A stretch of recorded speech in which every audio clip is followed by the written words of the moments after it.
All right, it's Donna, Leonard, and the Living History crew here, Estelle, Linda, and Maria, and we are delighted to have with us today J. Wesley Jeffries. Today is April the 26th, Yes. 2018.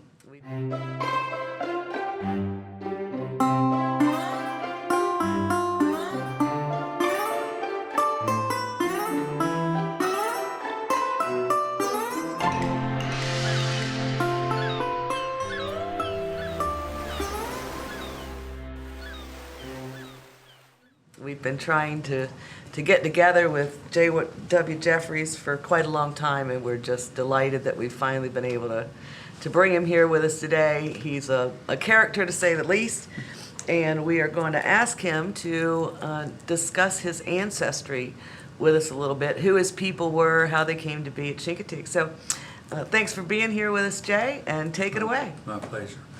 My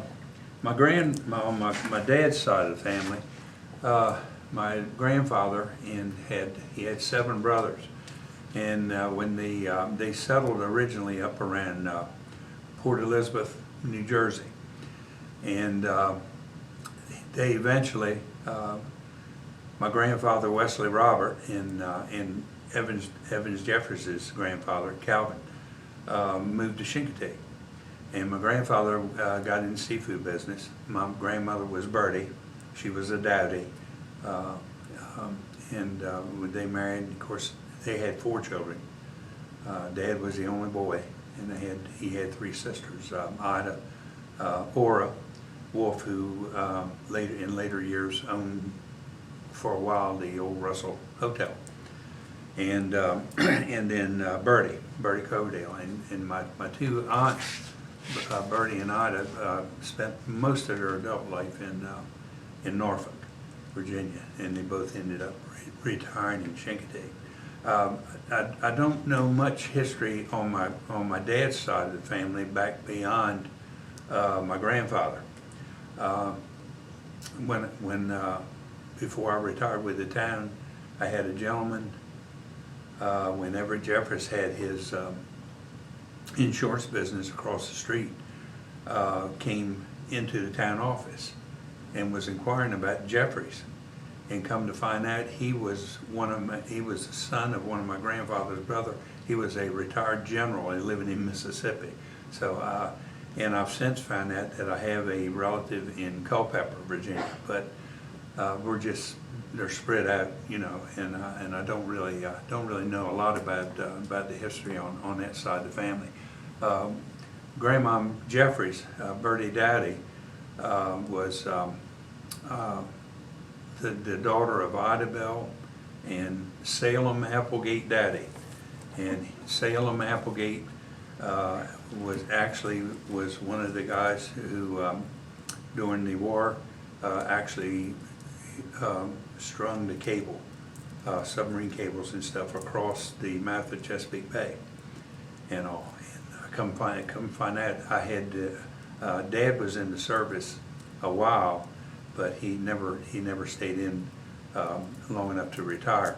And so when I applied to join the Sons of the American Legion, I had to go all the way back to Salem Applegate Dowdy to get my history with a war veteran, so I could join as a son. But now on my grandmother's side, on my mother's side of the family, it was Solly Johnson and Virginia, and they used to call her Jenny. She was affectionately known as Jenny. They were raised over in the region around Horntown, and they were farmers. My grandmother Johnson came from a large family. She had 3 brothers and 3 sisters. That was another large family. And most of them, like I say, most of them were farmers. Solly and my grandmother Jenny, when they moved to Chincoteague, I want to say somewhere around the early 1920s, around 22, and opened up a feed store downtown. It was known as, I don't know what it was called, but it's the old Johnson building, and it's still standing downtown. Her father, my grandmother Johnson's father, was Will Hickman, And Will owned the most of what's the north end of NASA and NOAA, big farmland up there. And fortunately, before he passed away, I guess he and the town negotiated water rights, and he left easements to the town of Chincoteague, Virginia, for its water. So I've always felt like I've been a relative of the water that, you know, it comes to Chincoteague. My grandpa Sally, I never got to know. He was one of the, believe it or not, one of the first fatalities on the causeway. Slid off the road and went down one of the embankments beside the bridge, and tore the car up on a piling, you know. And so my grandmother kept the business up for a while. My mother had a sister and a brother, and I was actually named. I got so many people that went to school with me, and so many people on the island do not know that my first name is Joseph. And I was named after my uncle, Joseph William Johnson, Joe Bill, and he was a character. He was a retired out of the service, and I think the reason why Mom named me Joseph after my actually named my middle name's Wesley after my dad, but is he was in the war, and he was at Pearl Harbor, and the ship that he was on, I believe it was a Raleigh, was sunk, you know, underneath of him. So I think Mom, when I came along, she said, "Well, I'm going to honor my brother, and I'm going to give the first name Joseph." And your mother's name was? My mother was her original name was Johnson, Virginia Lee Johnson, and then of course Keith Thornton's mother, Eloise Thornton, was sister, and Joseph William. Now, all I remember about your father, other than the fact that he was a character, Yeah. was I never knew his name to be anything but Monk. Monk, yeah. And there may be a few old timers left around that can tell you how he got his name. I'm old enough to remember some of the trees that were down in my grandmother's neighborhood. The old address was 500 South Main Street, which is down right pretty much across the street from Jester, and but from just south of Mrs. Bernstein's property, where Marlin Street is, all the way down to just about where the Coast Guard base is, there used to be enormous trees. And believe it or not, my father would swing from one tree to the other, and that's where he got his name. That's where he got his name. And so what was his real name? His name was Wesley Lewis. And in his middle, he was named after the Lewises, Lewis. His actually Aunt Emma Lewis and when her husband were the ones who built the Hotel Russell. And then my grandfather, what he did, he didn't want any part of the hotel business, so he and Aunt Emma Lewis got together, and he basically traded his share for the house on South Main Street, and that's where all of his children were born. My father, and that's where I was born in '44, upstairs bedroom. At 500 Main Street. 500 South Main Street, and which is now 3877. But Dr. Leakites delivered me, and Dad was mackerel fishing that morning. I was about 5:30 when I was born. And my grandfather met him on the dock when he came in with his catch. He told him, he says, get on home. You've got a son was born this morning, and I guess Grandpapa unloaded the catch. So the car was sitting in the driveway. Of course, it was war years, in 1944. The car was sitting in the driveway up on 4 cinder blocks with no tires, because you couldn't. At that time with the war going on, you couldn't get rubber, and you couldn't buy tires.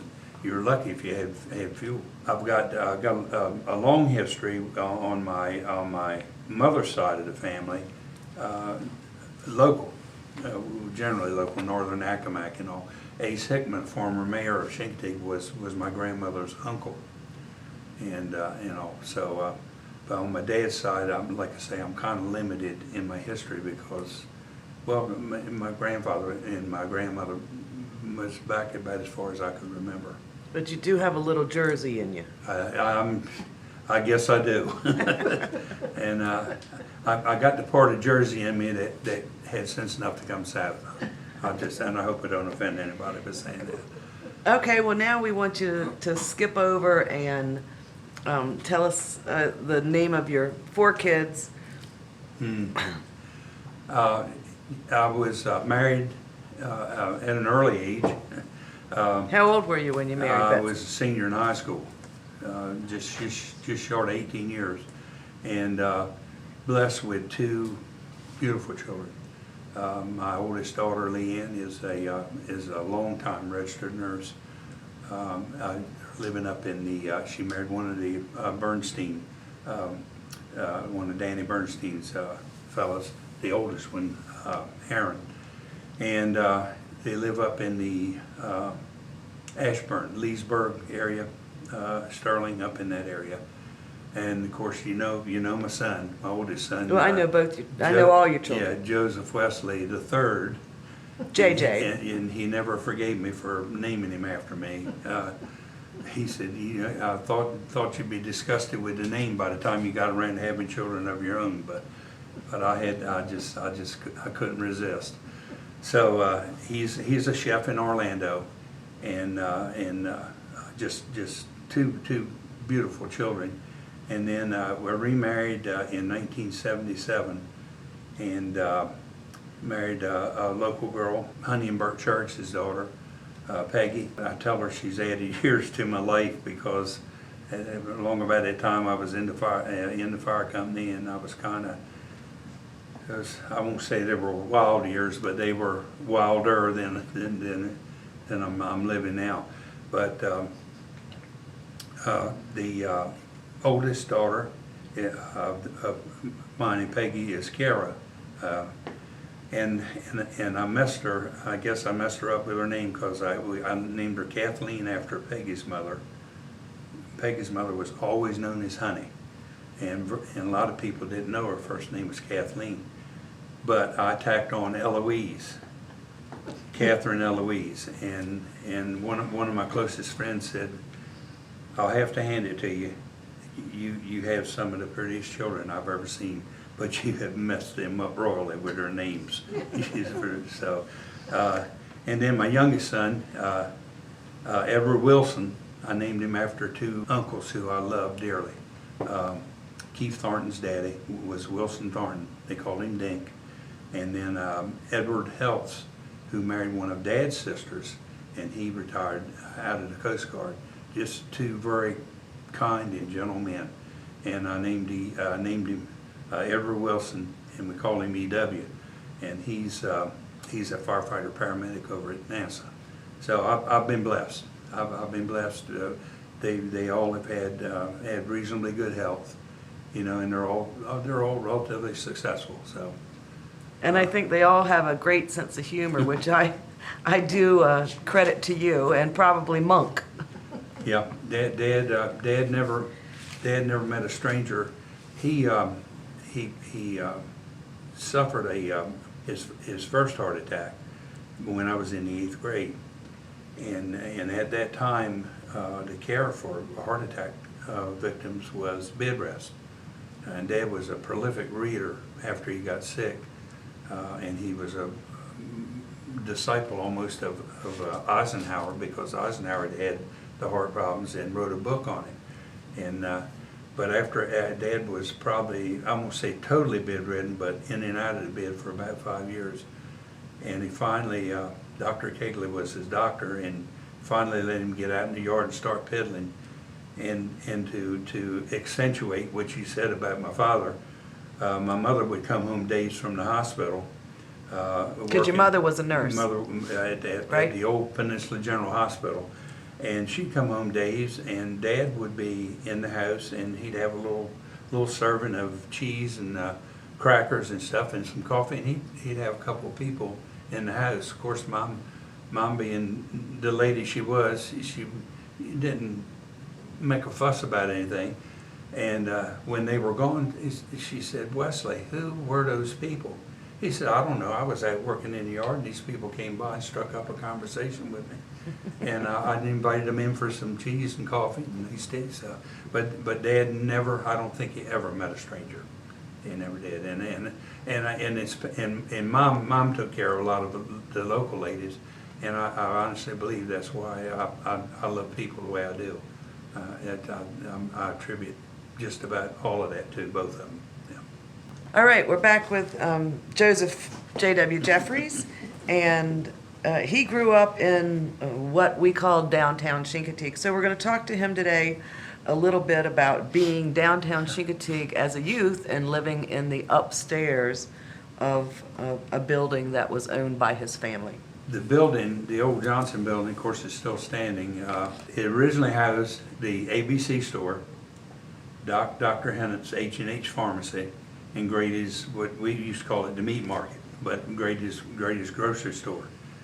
And on the left side, on the movie theater side of the building, was the Exxon station that the Masons, Bill Mason and Floyd and Dick Jones. And that was on the corner of Mumford and Main. Mumford and Main. And then we were the next building in, headed toward Church Street. And then beside the building was the Five and Dime, Miss Lottie Dish Room, Bob Keyes' clothing store. And then, and while I was growing up, the old movie theater, which is now the downtown mall, was basically boarded up, and was not going at all. And then, of course, they had the bank, the old Chincoteague Bank, and then the Lodge Building and Shower Brothers, and then the bank, which now Taylor Bank is moved into, and that was also boarded up at the time when I was growing up. And I was telling the ladies that I was sort of I was known as the terror of Main Street, from between Cropper Street and and Church Street, mainly because we had the old roller skates that you used to tighten up with the key. They were great for sidewalks, bicycles, and more than once. I had our local members of the police force take me upstairs to my mother. Said, please don't let him back down with the skates, or tell him to park the bicycle or ride somewhere else. Or that was. Were there any more residents on that side of the street? Because you've covered from Mumford to Church. Yeah. But I don't remember a lot of those places having apartments upstairs. Right. Across the street I do, but on Yeah, your and side, you were the only ones. We only one. In later years, Dalton Trader and Ella moved in with their family in behind us, and there's an old barber, Fred Chandler, and his father used to run the barber shop downtown, lived in the back apartment behind us. And of course, my grandmother lived in the larger apartment on the other side. But you're right. Most of the kids that I grew up with and played with were between Mumford and Church, and down about pretty much halfway back to the Methodist parsonage. And we had a bunch. There was a bunch of kids in the neighborhood at that time. My friend Archie Adams' buddy, and Skip Hennett, and Jerry Mears, Bill Winder. I mean, we it was a big, it was a bunch of kids in that neighborhood. And well, you did have the police pretty close to you, so they tried to keep you straight, huh? Who were the police when you were a kid? The two that for most of my life growing up was Turk Turlington, and of course he lived right down Post Office Street behind the lodge, behind the couple houses down past the Hotel Channel Bass, and E. Breed, and E. Breed lived down Jester Street. So I sort of didn't stand a chance, as far as being able to get away with anything, because they knew if it happened along Main Street, it was probably me, and if it happened down one of the other streets, they could pretty well put their fingers on a couple of other people too. So, but it was just a fantastic time, to grow up. And I was thinking, it's so different with the young people who are growing up now, because when I got a little age on me, 7, 8, 9, 10 years old, along in there, particularly in the summertime, you come home you'd be out of school, you might eat a little breakfast or something, and your mother, they wouldn't see you for the rest of the day. You know, you'd be playing ball, or you'd be occupying yourself with your buddies, and it's sad. I think that's one of the things I really miss seeing around here. So you'd come home when it got dark? Dark. Yeah, of course, most of the time we didn't leave the neighborhood. We were very close. And in place of cell phone, it was my mother calling off the back steps of the apartment. She had a voice that would carry. Now, when did you move from there on down to where you were born? My grandmother, we lost my grandfather in the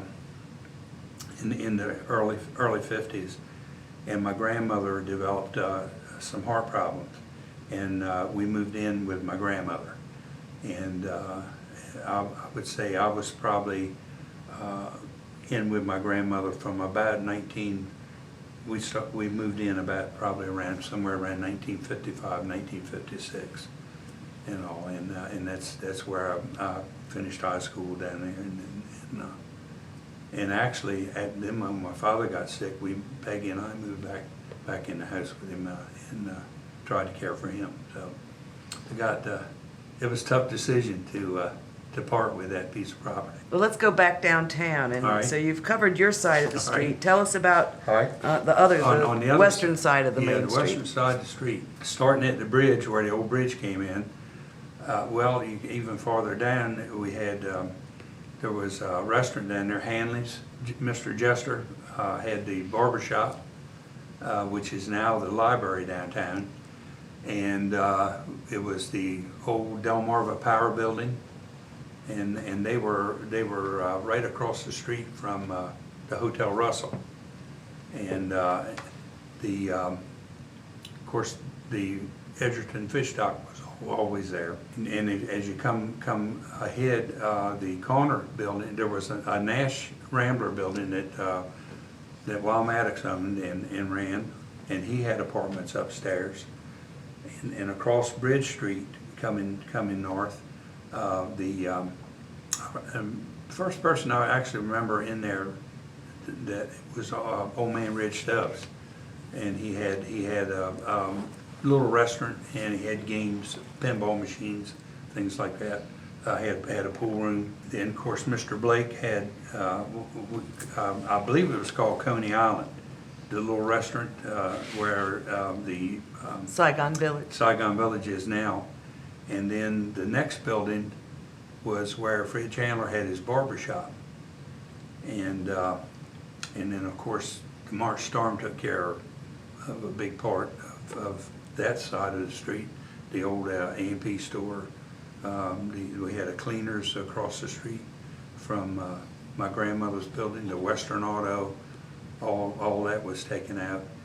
And then I think the building left standing was Miss Ann Davis's building where Sugar Baker's was, and then and that had apartments above it. Yes, as yes, well. it did. And I don't remember residents in those places. I'm sure there were. I remember Rowena Cherrick's lived there when I was a little girl. Okay. Then the dress store, which is the dress store now, is where Grady finally needed Grady more Ross. room, and Grady Ross moved his business over there. And then the middle store where the wine, cheese, and more is now used to be Flower Shop. And then of course Gallagher's was a monument to downtown. We were talking a little bit earlier today what it was before Gallagher's, and somebody mentioned that it was probably a Fletcher that had their little soda shop in there prior to Gallagher's. It was before my time, but I remember Mr. John and Miss Jeanette. Gallagher's was a special place. Yes, it was. And then beyond that, it was just, mostly Oyster houses, as I recall. William C. Bunning had the big oyster house on the property where Don's is now. And he did an enormous business. I can remember the oyster shells being taller than the building. Yeah. And then it was Lee Savage and the Dairy Dairy Dream. Dream, yeah. Ice cream's always popular, no matter what area it is. And of course, you think about one or two places, and like you say, other things pop into your mind. It's just. But did you find that you were felt of as different because you were raised downtown? I always heard that people downtown spoke more refined, and that's why they didn't necessarily have the twang of the Chincoteague accent. I don't think, personally, I don't think so, because I'll be honest with you. When I got to around 10, 11, 12 years old, you might find me in Depot with some friends, or you might find me in the inlet swimming, or at Walt Carpenter's dock on South Main Street, or I was always out and about with my buddies. And that doesn't surprise me. And I'm more of a homebody now, much more than I was then. I was definitely not a homebody. And, so let's move on from there. And so you went to Chincoteague High School. Yes. Tell me about some of your teachers, who they were, what kind of influence they may have had on you. We had when I was in high school, and you may have seen some of it yourself. You could almost, when I started first grade, you could almost name your teachers that you were going to have all the way up to graduation. It was just that they stayed. I mean, it was a profession that they stayed in. But some of the ones that really made an impression on me, I have Miss Betty Bell Matthews. Of course, she was a neighbor. She was 2 or 3 houses down from my grandmother. And Miss Elizabeth Tillman, who owned the house where the coffee shop is on corner of Main and Maddox.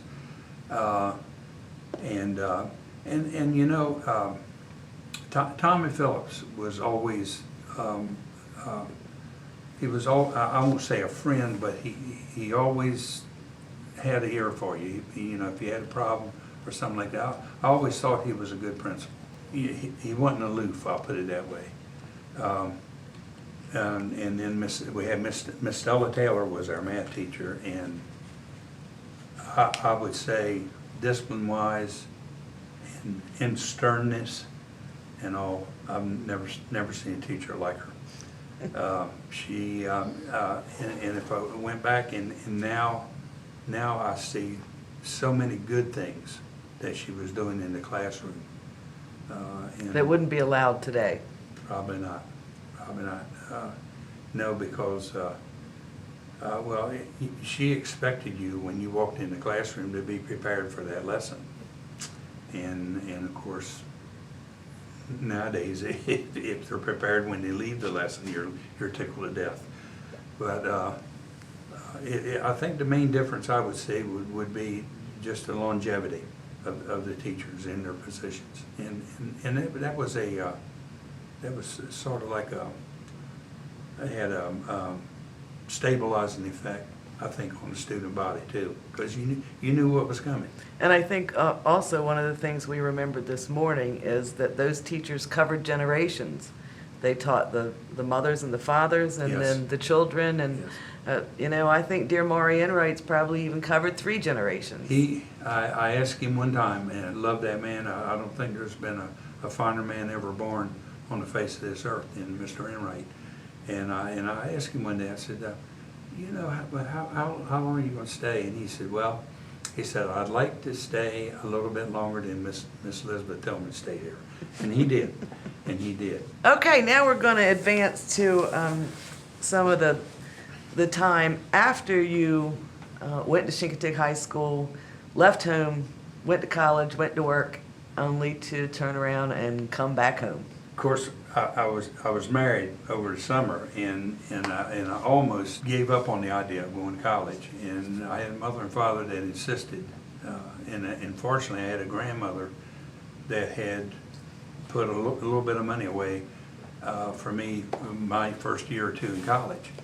And so I ended up I looked at several colleges, and I ended up at William & Mary. We actually won the basketball championship on the shore and played the playoff at Blow Gym in Williamsburg. And that's sort of, I got to, look at the campus and got a close look at what was going on there and liked it. And so I spent my 4 years up there. I worked my last two. My first wife worked in the biology department. She actually worked with a professor who was a very well-known birder over here on the refuge. Mitchell Bird used to do a considerable amount of birding over here. Of course, the Vietnam War was going on at the time, and at the time being married and in college, I didn't have the highest deferment, but I was deferred like maybe second or third down. And then I went to work at Newport News Shipbuilding. I got a job as a chemist with Newport News Shipbuilding, and I was working on the nuclear plants, submarines and the aircraft carriers. And of course, by the time I finished up in Newport News, the war was over and all. But my first wife's grandfather was Ches Daisy, and he was former mayor here. And Ches and his wife Ruby actually raised Betsy, my first wife. We got the bad news one afternoon. I was in the shipyard working, as she called, and he had passed away right in the office. He had had some heart problems. And Now that was the office of? That was the town office, where we used to be behind the. Well, it was actually that one whole side of the fire company. Yes. And they used to have, his office was in back. And so he left a new motel and some Which was other the Beach things. Road Motel. Beach Road Motel, left a new motel and left it pretty much in Ruby's hands to run. And she was kind of just, to the point of throwing up her hands and all. So we talked it over, and I started looking around up here for some work, and of course the only thing that came up, it happened to be that time of year when 1972. Yep, when he had passed away, and I actually stopped in to Mr. Phillips's home in Nelsonia and asked him. Said I told him, I said, I heard about a vacancy. I said, what would I do, have to apply and all. So he got things worked out for me, application and everything, and I started mid-year. And the strangest thing is, I enjoyed my work in the shipyard because I was out of the office, I was on the waterfront, I was back and forth and I called them boats. And the guys in the shipyard, they would just needle me constantly. Said, son, these aren't boats down here, they're ships. I said, well, I'm from Chincoteague. If it floats, it's a boat. And they never did change me from that. But it was quite a change for me because I was teaching in the shipyard water chemistry to new sailors, our new employees that came in the lab, and I was teaching Navy water chemistry and all. And I was teaching to kids that were out of school. They graduated from high school. Some had had some college. Some had had some Navy training and all. And I walked into that 7th grade classroom that Monday morning, and I'm going to tell you something. I was scared to death. And particularly what I was teaching, English, reading, and of course that didn't last long. It lasted about maybe a year or so. But it was just I can't describe it. I won't say horror, but and having to deal with, and there were big classes. And so how old were you then? I was, and when I moved back home in '72, I was 28 years old. 28 years old, and I never had to worry about discipline before in a classroom or anything, because the guys had to listen to me. When I was in the shipyard. But boy, I'll tell you, Mr. Phillips, and I talked to a couple other people, gave me some good advice. They said, you know, it's hard to teach a young person that they don't feel comfortable talking to you. You know, if they, you know, if they feel like you know, that you're treating them fairly, and that they stand as much chance in that classroom as anybody else does. He said that is, you know, and boy, that was that the truth. You know, it was, and I just felt like, you know, I felt like communication, two-way communication was always easy for me. I remember a couple people in my first class were very shy. It wasn't me. And it was not you. No, very shy. And I won't name any names, but the first thing I did was, because they would sit one side of the classroom and they would rarely make eye contact. So the first thing I did, I put them up there around my desk, and they had no choice, you know, and all. But it eventually, after a year or two, I got into some of the subjects that I was really, you know, I felt very comfortable teaching and all. And I got into coaching. I got into sponsoring the yearbook. I got into sponsoring the prom, and I'll tell you, for about 2 years, everybody asked me, why didn't you join the fire company when you first moved back home? And for about the first 2 years or so, with everything going on, I don't know where I would have had the time, you know, to do anything. But I loved every part of teaching, because I was always in athletics, and I love coaching. The kids, the athletes were great, and I'll be honest with you, I look back over all the years I taught, and I could say maybe on one hand name some problems that I just didn't feel like I had managed very well. I mean, discipline-wise, you know, and just. But the good thing is, you know, I'll use you an example, and many people, many young people in this community right now, you don't realize what it means to a teacher to see your students become successful. To me, that's the greatest pat on the back, or the greatest compliment that you can get. I got on Facebook years ago, and somebody said, "Why in the world are you on Facebook?" I said, "I'm on Facebook because I can contact so many of my former students that I just haven't seen in years, and of course you know, some of them we've lost so many of our young kids, and it's hard to lose them and say, gosh, I wish I'd known where they were living or something. I would have spent some time with them or called them or something, you know. But that's the greatest compliment I think that you can pay to a teacher is when you see success in your students. It's just, you know, it's been, yeah. Well, there's not a time that I don't think about high school, that I don't think about you, because I was in that class that you walked into nervous that day. But I don't remember you being nervous. You know, of course, I was sizing you up to see how mean you were going to be, because the person you were replacing was a pretty mean character. I understand that. But I found my new teacher to be quite different, very entertaining, very smart, just like my mother had said. Somebody who we always looked up to, always listened to. You were great for guidance. And then during your teaching career, we also had the opportunity to work together in the summer times over on Assateague. Yes. Because very often the school teachers would work there, and I kind of called you park rangers. It was before the days of law enforcement and big guns. Correct. But you had these little Cushmans, and you rode around and were pretty much a visitor services patrol guy. Correct.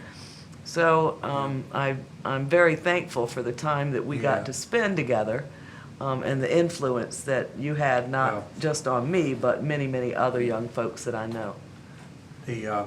I can honestly say, I look back, I worked a little bit while I was in school, and then I worked some summers when I was in school, and my job at the shipyard, of course, my teaching years, and then my years at the refuge, and now, of course, the years with the town, I can honestly say that I've never been in a job that I didn't like. A few of them didn't really want to stay in the rest of my life, but for the time being, that I've been very happy with my employment. You brought up the work over at the beach was probably one of my best times, because my mentor over there was J.C. Apple. And you remember I was there. And J.C. was a no-nonsense person when it came to visitor contact and things like this. And Jackie Grody. Jackie Grody. And, I mean, we would spend part of the day on the beach and part of the day with the evening program. And you were always dressed in cowboy boots, dark brown pants, a white shirt, a cowboy hat, and he would let you wear sunglasses. But his rule was, if anybody approached you, the glasses come off, and all. And of course, we. It had a military feel. It did, and Jackie was very into the programs on that refuge, and she wanted perfection in everything that went out to the public. And she was a good influence on me, because she even got me to write. I don't know if they've still got a record of that over there or not, but I wrote a handout, a paper, just on humorous things that I'd seen at the refuge, and I meant to go over there sometime and look in the archives and see if that might have been kept. But we also had the nude beach at the time. That would be the nude beach, not the new. Not the new one. And Mr. Apple, when all of that broke, called us in the office, and he said, I want that area patrolled every day. And he said, and I want it done with a male and a female. And every day we patrolled, and never really, I can honestly say, never really had any problems with that area, because most of them were very respectful of people walking on the beach or traveling on the beach. They would go up in the dunes, or or lay down or whatever. But he gave me good advice on he said, never approach a nude unless you obviously have to. And I only had one encounter with twin sisters, and I went and I felt like I sort of kept my vision through the windshield, and they were talking to me in both windows. And so that was a Sunday. Monday morning I was in his office, and I told him, I said, Mr. Apple, you always told me never to approach or contact one of the news of it. I said, what do you do when they approach you and stop your truck and wave you down and all? He said, you just do the best you can. He says, that's all I can tell you. But I got so many good memories over there. Mel Olson, I ended up working the final few years with Mel. Mel was a great park ranger. But Donna's right. We that was before law enforcement, and if you worked to the afternoon shift to 10 o'clock, you do the evening program, get in your little scooter, or if you were lucky enough, a pickup truck, take a flashlight and the old box radio, and that's how you close the area.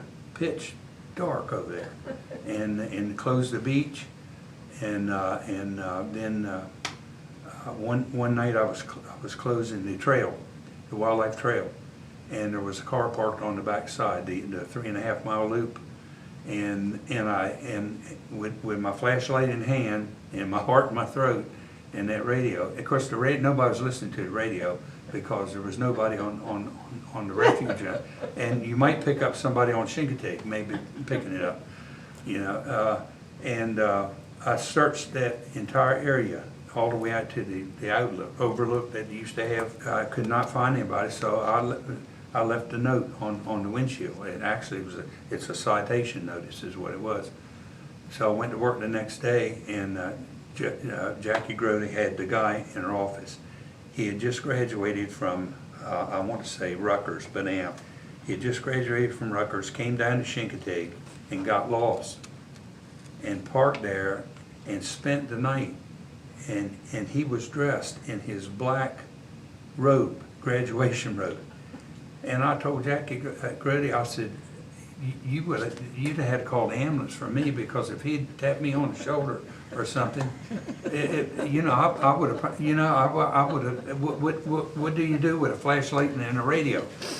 But Donna's right, that's the way we close the beach. All right, Jay Wesley, well, the days that we spent at the Fish and Wildlife Service and the Chincoteague National Wildlife Refuge and the Chincoteague Island National Seashore and the nude beach and the days of J.C. Apple and Jackie Grody and what a tight ship they ran. But that was the time when Chincoteague Refuge was becoming a place for visitors. The Fish and Wildlife Service had to open their arms when it became the Chincoteague Island National Seashore.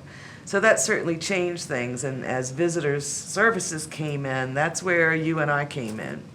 But what I'd like you to move on to talk to, one of the fine people that we worked with was a young Chincoteague boy by the name of Curtis Merritt. And I just want you to talk a little bit about your days with Curtis and one of the things that you taught that young blind man to do. I taught him in school, and he actually took chemistry class under me.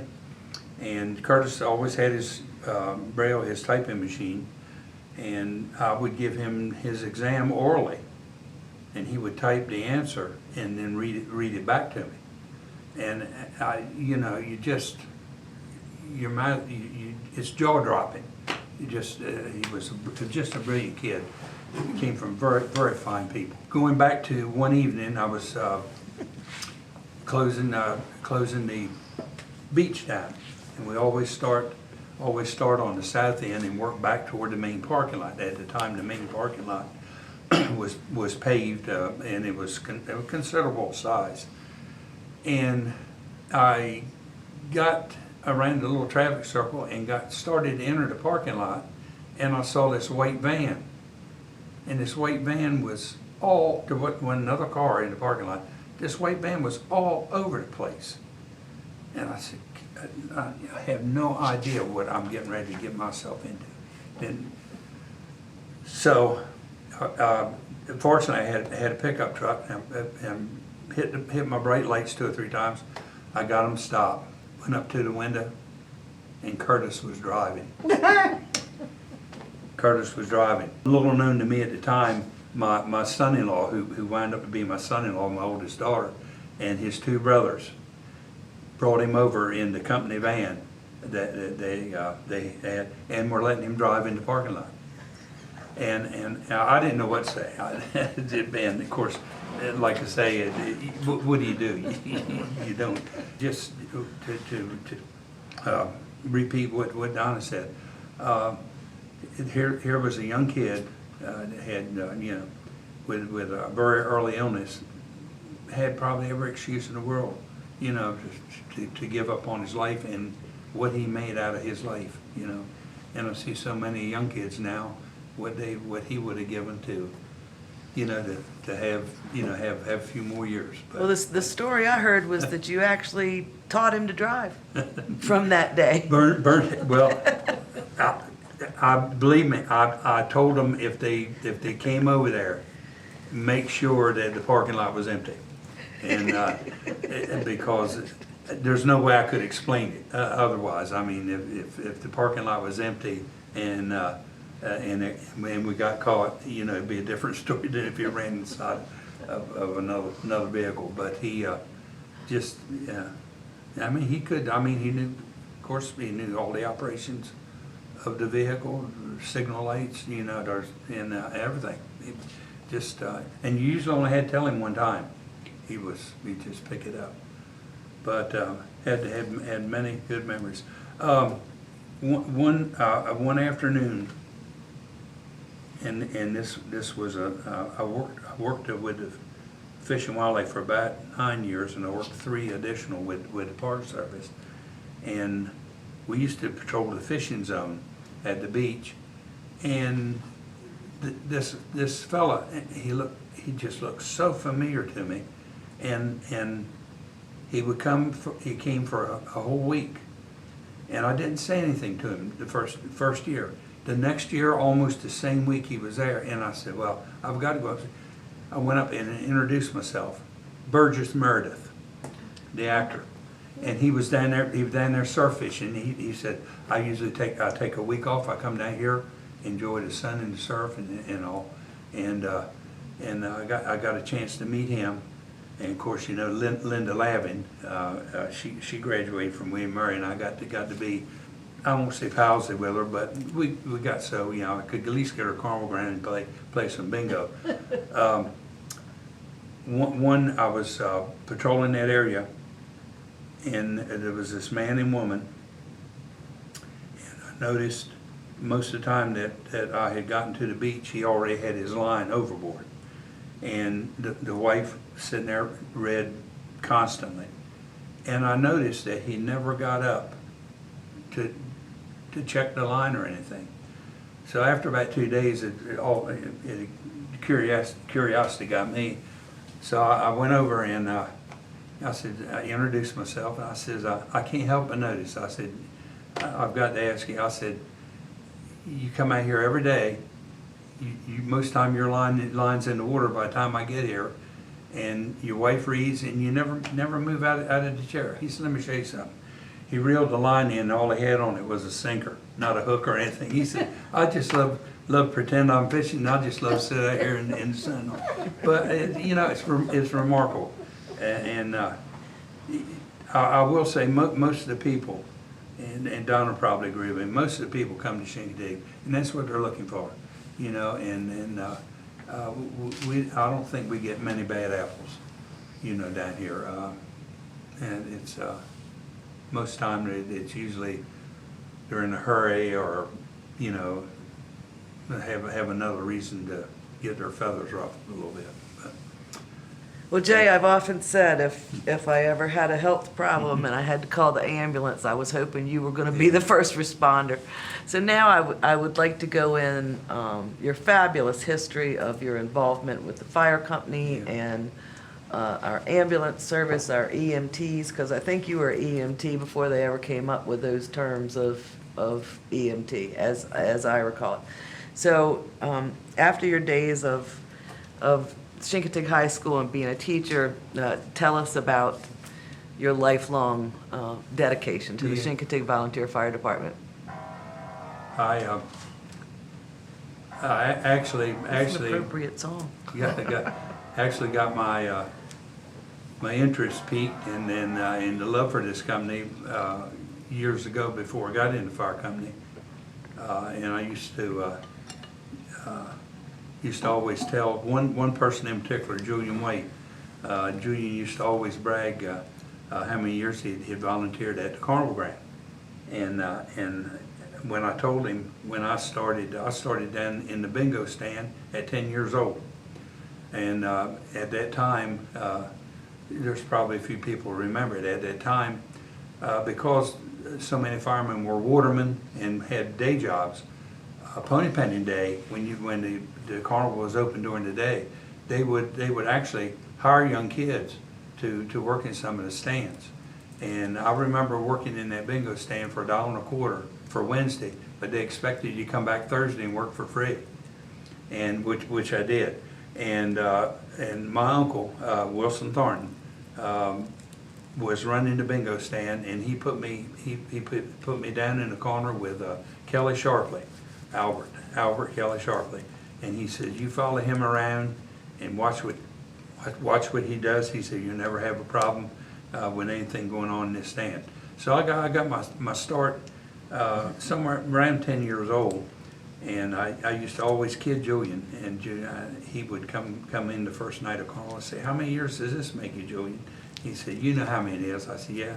And I said, I just think I've got 2 more years than you do. So I used to work on it.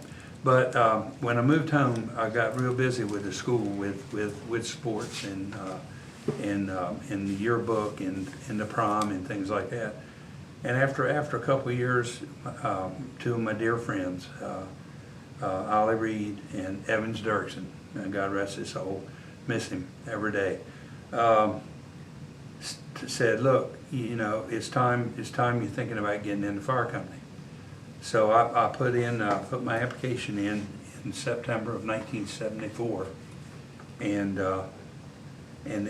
was fortunate was elected. And shortly after that, both of them came to me again and said, well, look, now that you're in the fire company, they've got an EMT class starting down the county, and we really need help on the ambulance. And I said, I don't know. My mother was always on me to do something in the medical field, constantly. And she said, and she told me, she said, one day you're going to regret it. So I enrolled in the class. The first time I opened that book and the first few words out of my instructor's mouth, I was hooked. I was just hooked, and I found something that, as far as I was concerned, pretty much fulfilled that last empty spot that I had, you know, in my life. And then fortunately, over here we were able to get further education, and I progressed up. I went to shock trauma tech, and then went to intermediate, and was able to stay healthy and stay very much involved in the ambulance, you know, pretty much up to about the last couple of years. I look at my mother and father's life, and as much as they love people, and of course my mother was a very caring individual and took care of a lot of people on the island. I felt like I'd found where I needed to be. The hardest thing about being on that ambulance is being a boy, growing up in this community.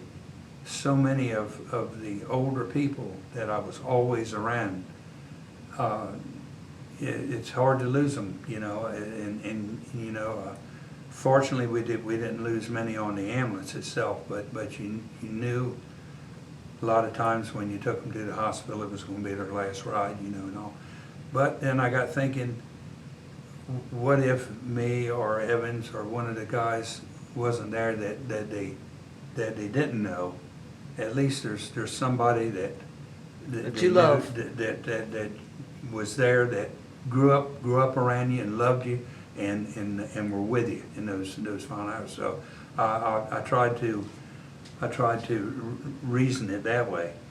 Of course, when I started on the ambulance, we were predominantly fighting fires, and most of the ambulance service was just call and transport. There was very little care in the back of the ambulance, and then it's gotten to the point now where the care is almost as good as you get in the ER, the problem, you know, we're having is so many organizations are having is recruitment and retention, and it's I don't know where it's going to end. We've got some people stepping up and all, but I look at Ollie and myself, Chessie and a few of the other guys. We got some age on us, and you know, and it's just it's the time's fast approaching. That, you know. well, it's certainly advanced from the days of the ambulance service depending on volunteers. Yes. To the ambulance Yes. people now being highly trained, Yes. as you just explained that you went through. We might be running a couple hundred ambulance calls back when I started a year, and now it's pushing 1,000, and I anticipate we'll probably be close to 100 a month here another few years. It's just the demand is just increasing steadily. And I love the fire company, and I love the firefighting end of it, the training especially. But my niche was the ambulance. They've seen me show up on a fire scene they must think something's wrong, because, you know, but we've had several people, you know, do the same thing. It's to each his own, pretty much.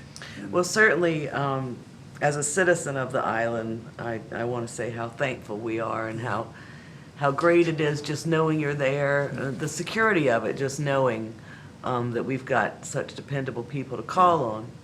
But I do want to congratulate you from climbing up the ladder at the bingo stand from the corner to now you're calling those numbers, because we've been wanting to do this interview for well over a year. And of course, you had some problems, and I didn't want to interview you as you were recovering from those. So as my partner here, Linda, was saying, well, you know, we've got to get J. Wesley Jeffries. And so when I went to the carnival last year, I heard your voice coming out there, and I came back to Linda, and I said, oh, we can call him now for the interview, because he's back down to carnival calling numbers, so I know he's doing a lot better. Yeah, I've the fire company, like I say, well, since '74, has been a big part of my life, you know, and that then spent some time with the town. And let's talk about that, because certainly I remember you being head of public works. I remember you being town manager. And no matter what you've done, I've always had confidence that we were in good hands. One thing I wanted to tell you is I had been in the fire company about a year, and they had elections and didn't have a secretary. And I kind of reluctantly volunteered for it. And I remember your father was there that night, and I always listened to pretty much every word he said. But he told me, he said, son, you don't want to be volunteering to take any offices in this fire company. He said, they'll worry you to death. But it's you know, for the most part, it's been good. I'm trying to remember the first time I went with him, my father had just passed in '83, and Mr. Baker, Stuart Baker, called me in the spring of 1984, and the state had really started taking a hard look at licensing for water plant operators. And at the time, they did not have an employee on staff that they felt could qualify and become certified. So he offered me a job, and I left with a little bit of the school year left, and went to work with the town. Got my license. I was fortunate because with our size water plant, you can I think you can only advance to like a class 2 water license. But with my experience in the shipyard with the water plants and everything, I was able to sit for a class 1 water plant operator's license. So I was fortunate enough to pass it and get that. And we worked on the water system, and I think we got it going pretty well. Then, of course, Mr. Baker left, and for about the next year and a half or 2 years, I've filled in as town manager. Circumstances being what they were, I returned to the school system for about another 6 years. And Miss Royce, council members Royce Jones and Henry Jester came to me again in the spring and said, "Hey, we're having some problems. We'd like you to think about coming back as public works director." So I did. I left school with a couple months left of the school year, and worked with Jim West. Very good relationship with Jim. Great town manager, and then Jim kind of suddenly departed, and for my last 2 years, I worked as town manager. During those 2 years was the time that we had the collision with the clam boat in our water line in the channel, and we lost about I can't remember what it was, I'm gonna say 700,000 or 800,000 gallons of water before we could ever get the leak stopped. And it was a major repair. And then we started looking at a way of making the transmission line from the mainland to Chincoteague permanent. And this is when we used an engineering firm across the bay, and we did directionally bored a water line starting at the parking lot there by the American Legion, and went under channel.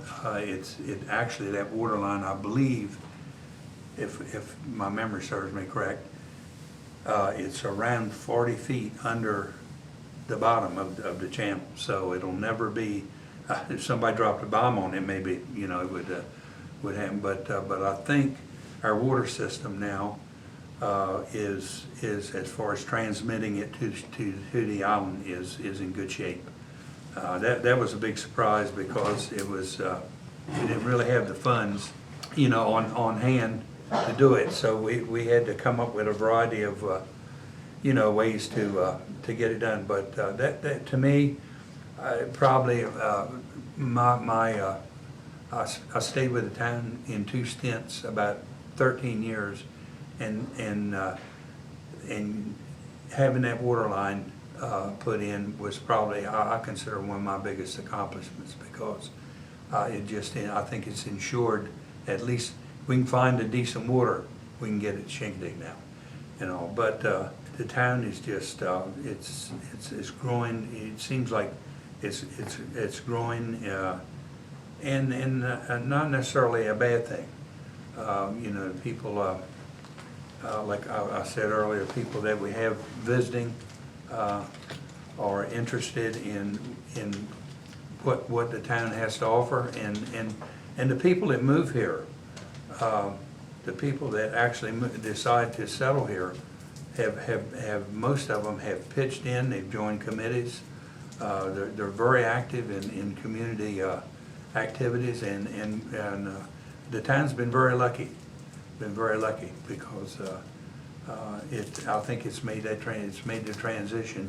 You know, a little old sleepy fishing village, and now it's, you know, on the East Coast. I consider it to be one of the major attractions, particularly in the Mid-Atlantic states. I decided to retire in 2006, and my last day I worked. It was a hurricane going through Chincoteague, and I stayed on till about 9 o'clock that night till things had cleared up, and I went home. So I guess I came in on like March. I came in like a lion, and it went out like a lion. So, but I just, you know, I've been very lucky, because I look back and I've enjoyed pretty much just about every aspect of my life. I mean, you know, we all, you know, we're human. You make mistakes and all, but what a joy it's been to, and particularly to return home and be able to, you know, have a relatively successful, you know, life and future. Well, Jay, I read a quote the other day that kind of reminds me of you, and it said, "It is what it is, but it's going to be what you make it." And certainly the Chincoteague community is better because of you, and there's a lot of things that you've been very influential on changing it from what it was to what it should be. Well, you know, I love the Chincoteague people, and I've grown to know and love so many visitors.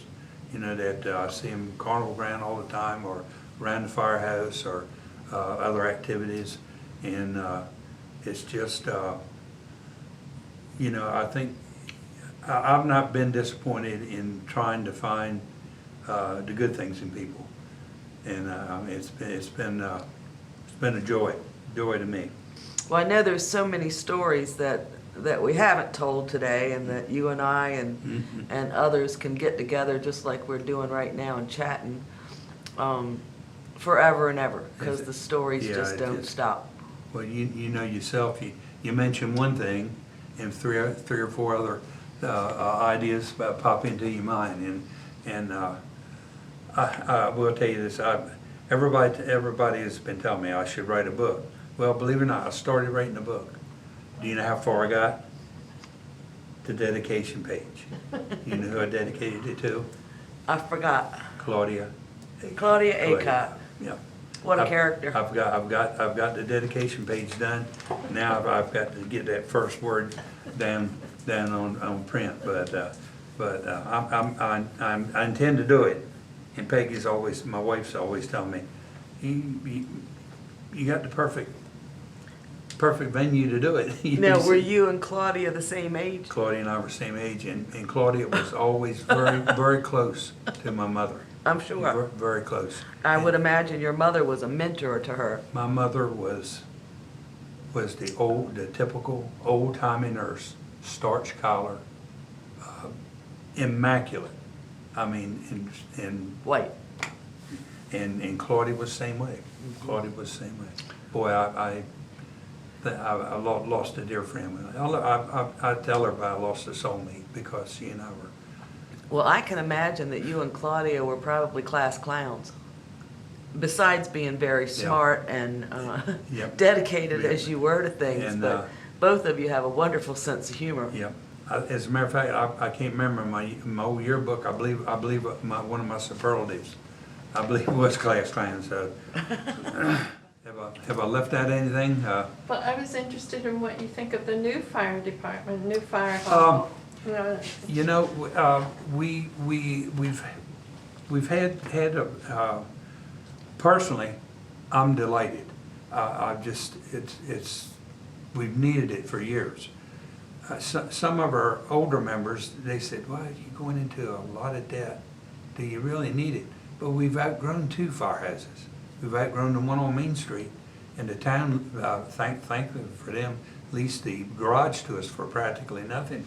But unfortunately, it has so much repair that's needed that we're talking about a lot of money to get that.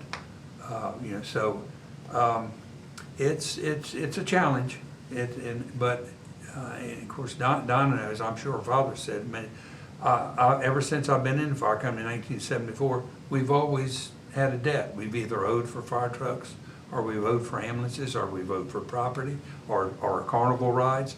So I mean, dealing with debt has been a way of life with the fire company. This one it's a big bite, but I think it's a monument and testimony to the spirit of this island. And to everybody who's gone through that fire company. You know, I'm just so glad to see it go up. And I'm still trying to do my part. I'll be in bingo stand every night trying to make money. So, but yeah, we're anticipating that may be open as early as the end of the summer. And I think we're going to try to do a nice open house, and invite everybody.